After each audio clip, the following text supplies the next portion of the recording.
Hello guys, this is Vinita Arora presenting the lecture in front of you.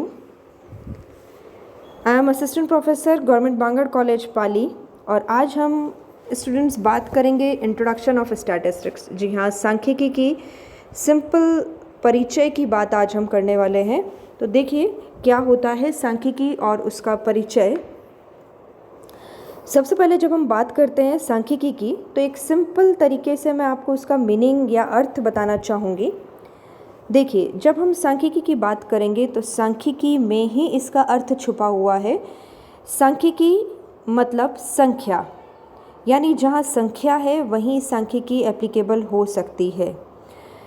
सांख्यिकी के लिए कहा भी गया है कि statistics is the simple science of data, यानी यहाँ पर जहाँ संख्याएं हैं वहीं पर ही सांख्यिकी की उपादेयता है, सांख्यिकी को उपयोग में लिया जा सकता है।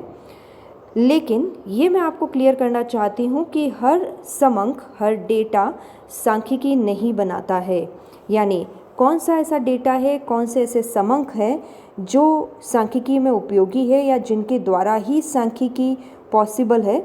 तो हम सिंपली डेटा की बात करते हैं अभी फ़िलहाल। यदि हम सांख्यिकी के मीनिंग अर्थ आपको समझ में आ गया है तो सांख्यिकी के मीनिंग की बात करूँगी, डेटा के मीनिंग की बात करूँगी। तो डेटा को सांख्यिकी में यूज़ में लेने के लिए उसमें 3 क्वालिटीज़ का होना ज़रूरी है बच्चों।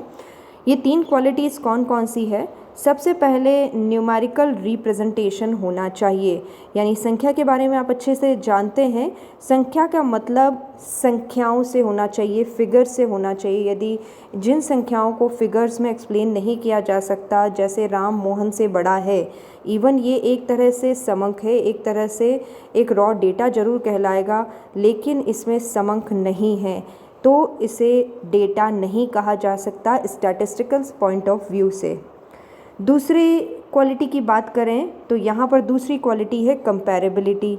देखिए, डेटा होना या उसका न्यूमेरिकल रिप्रेजेंटेशन होना ही काफ़ी नहीं है, यानी संख्याओं में उसको व्यक्त किया जा सके, यही काफ़ी नहीं है। उस संख्या को कंपेयर भी होना चाहिए, यानी ऐसी संख्या भी उपलब्ध होनी चाहिए जिससे हम उसका कंपैरिजन कर सकें। यानी दूसरी क्वालिटी आपको समझ में आई। पहला तो हमें नंबर्स होने चाहिए और नंबर्स कंपैरेबल होने चाहिए जिनका कंपैरिजन किया जा सके। नाउ तीसरी बात हम आपके सामने करते हैं और वो तीसरी बात है कंसिस्टेंसी। देखिए, ये थोड़ा सा पॉइंट आपके लिए नया हो सकता है। कंसिस्टेंसी से मतलब सजातीयता से है। सजातीयता का मतलब क्या होता है? जिस तरह से यदि मैं ये कहूँ कि ए के साइंस में 50% मार्क्स हैं और बी के मैथ्स में 80% मार्क्स हैं, बताइए कौन ज़्यादा इंटेलिजेंट है। तो ऐसी स्थिति में बच्चों आप ध्यान दीजिएगा कि न्यूमेरिकल रिप्रेजेंटेशन ज़रूर आपको मिल रहा है 50% और 80% का, कंपैरेबिलिटी हो रही है 50% और 80% के साथ, लेकिन यहाँ कंसिस्टेंसी नहीं है। कंसिस्टेंसी से मतलब यहाँ पर सजातीयता नहीं है। यदि आप सांख्यिकी उपयोग में लेना चाहते हैं तो ऐसी स्थिति में ए के यदि मैथ्स के मार्क्स हैं तो बी के भी मैथ्स के मार्क्स होने चाहिए, तभी जाके यहाँ सांख्यिकी अप्लाई की जा सकेगी। लेकिन यहाँ जो मैंने आपके सामने एग्जाम्पल दिया उसके अनुसार ए के मार्क्स मैथ्स में 50% है तो बी के साइंस में 80% है।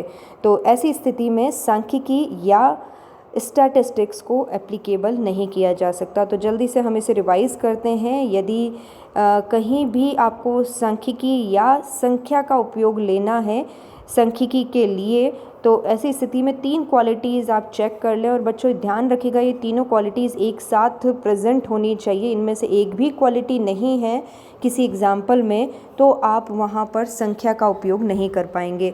तो यानी न्यूमेरिकल रिप्रेजेंटेशन होना चाहिए, आप फिगर्स में व्यक्त कर सके अपने डेटा को, डेटा कंपैरेबल होने चाहिए और साथ ही में सजातीयता का गुण होना चाहिए। यानी एक फैक्ट के लिए जिस तथ्य की बात की गई है उसी तथ्य की बात दूसरे एग्जाम्पल में भी होनी चाहिए। तो जल्दी से हम यहाँ पर हमारे कुछ एग्जाम्पल्स आपके सामने रखते हैं।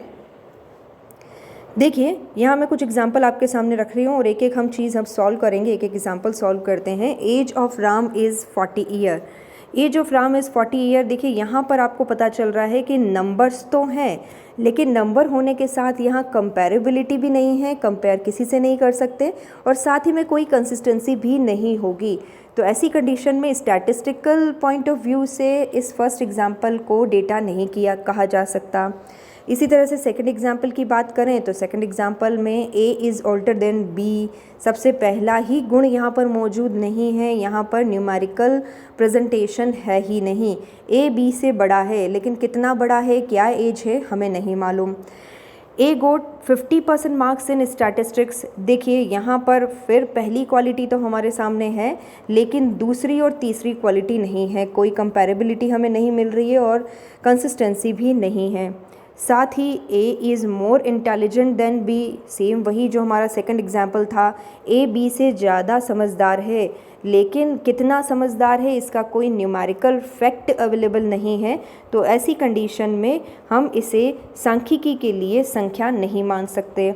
अगले एग्जाम्पल पर चलते हैं। A के स्टैटिस्टिक्स में मार्क्स 70% है और B के कोस्टिंग में मार्क्स 80% है। बच्चों इससे पहले मैंने आपको एग्जाम्पल दिया ही था, इस एग्जाम्पल के अकॉर्डिंग मैंने आपको बताया ही था कि कंसिस्टेंसी नहीं है। A के मार्क्स स्टैटिस्टिक्स के बताए गए हैं और B के कोस्टिंग के मार्क्स बताए गए हैं, इसलिए जब इस कंसिस्टेंसी नहीं है तो यहाँ पर हम इस फैक्ट को भी सांख्यिकी के दृष्टिकोण से डेटा नहीं मान सकते। नाउ लास्ट एग्जाम्पल पर आते हैं। Income of A is 40,000, B 50,000 and C is 30,000। देखिए यहाँ पर हम एक एक क्वालिटी के साथ इसे चेक करते हैं। यहाँ पर फिगर्स है, यानी न्यूमेरिकल रिप्रेजेंटेशन किया जा रहा है। 40,000, 50,000, 30,000, इट्स ओके। सेकंड क्वालिटी पर चलते हैं, कंपैरेबिलिटी। क्या इसे कंपेयर किया जा सकता है? जी हाँ, कंपेयर किया जा सकता है। A की इनकम 40,000 है, B की 50,000 और C की 30,000 की इनकम है। और कंसिस्टेंसी भी मौजूद है, क्योंकि यहाँ पर तीनों जो फैक्ट दिए गए हैं A, B और C के मामले में, वो इनकम के बारे में ही दिए गए हैं। इसलिए मैं आपको बताना चाहूँगी कि इन सभी एग्जाम्पल्स में से केवल ये लास्ट एग्जाम्पल ही है जिसे हम सांख्यिकी के दृष्टिकोण से संख्या मान सकते हैं। तो बच्चों ये चीज़ें आपको अच्छे से समझ में आ गई होगी। अगली बात करते हैं हम,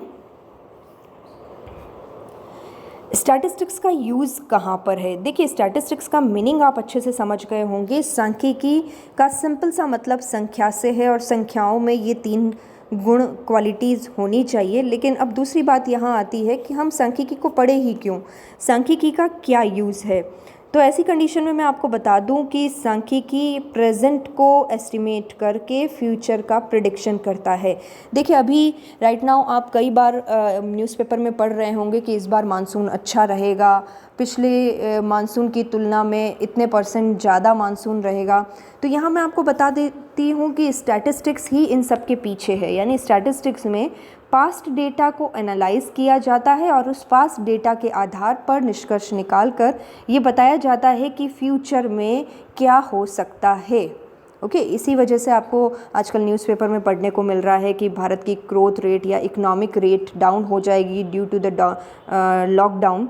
ये सब चीज़ें आपको तभी सामने आती है जब इसके पीछे बहुत सारी स्टैटिस्टिक्स की जाती है। तो इट्स सिंपल, हमें स्टैटिस्टिक्स को इसलिए पढ़ना चाहिए क्योंकि हम पास्ट डेटा के बेसिस पर फ्यूचर को प्रेडिक्ट कर सकते हैं। दूसरी बात यहाँ पर है, it makes data into information. कई बार ऐसा होता है कि हमारे पास केवल रो डेटा, रो नंबर्स अवेलेबल होते हैं। जैसे यदि मैं कह दूँ कि मेरे पिछले 5 सालों के प्रॉफिट्स कुछ इस तरह से रहे हैं, उन प्रॉफिट्स के आधार पर, ये तो केवल एक रॉ डेटा हुआ, लेकिन उस प्रॉफिट के आधार पर यदि आपको स्टैटिस्टिक्स का नॉलेज है तो इस प्रॉफिट के आधार पर कुछ एनालाइज कर सकते हैं। आप मुझे बता सकते हैं कि मेरा पर्टिकुलर रेशो कौन सा रहना चाहिए या किस लेवल पर मुझे काम करना चाहिए, मुझे कहाँ इन्वेस्टमेंट करना चाहिए। तो यानी ये रॉ डेटा एक इन्फॉर्मेशन बनकर आपके सामने आ सकता है, जिसको आप अच्छे से इंटरप्रिएट करके कई डिसीज़न ले सकते हैं। Now third and very useful thing is it is very important in every aspect of society। जैसे कुछ एग्जांपल मैंने आपको दिए हैं गवर्नमेंट के थ्रू। जैसे अभी लॉकडाउन में 20 करोड़ के पैकेज का अनाउंसमेंट किया था हमारे प्रधानमंत्री ने। तो ऐसी कंडीशन में ये 20 करोड़ किस किस कैटेगरीज़ तक पहुंचने चाहिए, सोसाइटी के किन किन कैटेगरीज़ को दिए जाने चाहिए, उससे पहले बहुत सारी स्टैटिस्टिक्स की गई होगी, बहुत सारे रिसर्च किए गए होंगे। उसके बाद हमने पता लगाया, उसके बाद गवर्नमेंट ने पता लगाया कि 20 करोड़ का पैकेज किन किन कैटेगरीज़ में, इंडस्ट्रीज़ में देना चाहिए, पुअर पर्सनस को देना चाहिए, फार्मर्स को देना चाहिए। ये सारी बातें कई सारे स्टैटिस्टिक्स एनालिसिस के बाद ही सामने आती है। इन जनरल यदि हम पीपल की बात करें तो हमारी डेली लाइफ में भी स्टैटिस्टिक्स का बहुत यूज़ है।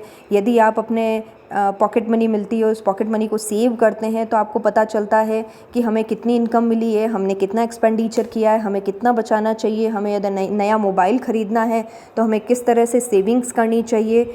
ये सब चीज़ें आपको स्टैटिस्टिक्स ज़्यादा बेहतर तरीके से बता पाएगी। इसी तरह से बिज़नेस की बात अभी मैंने आपको बताई थी। यदि 5 साल के प्रॉफिट्स लेकर मैं एनालाइज़ करूँ कि मेरे प्रॉफिट्स की ग्रोथ रेट क्या है और मुझे कहाँ कहाँ इन्वेस्टमेंट करना चाहिए, कई सारे डिसीज़न मैं स्टैटिस्टिक्स के थ्रू ले सकती हूँ। इन शॉर्ट यदि हम बात करें तो स्टैटिस्टिक्स का यूज़ लाइफ के हर एक एस्पेक्ट में है, छोटी से छोटी सी चीज़ से लेकर गवर्नमेंट की बड़ी बड़ी पॉलिसीज़ तक स्टैटिस्टिक्स का यूज़ होता है।